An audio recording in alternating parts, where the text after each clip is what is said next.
بنسبة آل بيت خويانوا أوي حرام لسريان صدقات زكاة ورقرن بيغمر صلى الله عليه وآله وسلم أفرمي إن هذه الصدقات إنما هي أوساخ الناس أم زكاتي كدر أكري بيسي مالكان كدر أكري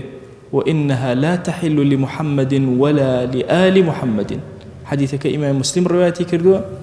أفرمي أم صدقاتنا بيسي وشلكي مالكان كدر أكرين نبو حلال أبو محمد صلى الله عليه وسلم نبو آل محمد جاري كان حسن صالق لو تاري باسي إمام حسن أبو باس كردون صدقة دان رابو خرماي زور دان رابو برس كرابو هي زكاة خرماي كي هل كردو خسي دمي بيغمر صلى الله عليه وسلم دسي كربا قرجة دري هنا فرميت فيكرو آل محمد حرام بويان حلال نية بويان هيش تيق للزكاة ورقرن وزكاة بخون بويا آل بيغمر صلى الله عليه وسلم يشك لخصوصياته كان كهيانة تايبد من دي كان أو يكن نابي الزكاة يعني بي بدري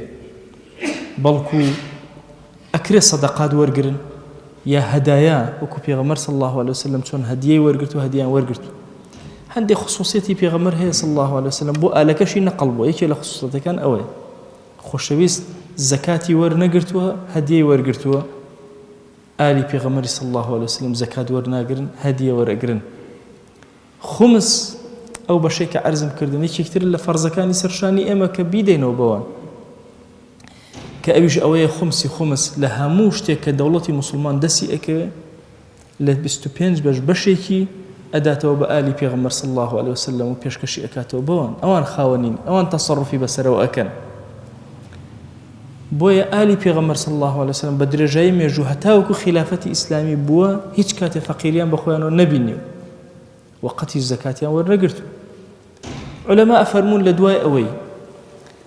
بابتي دولتي مسلمان نما خلافتي مسلمان هل وشايو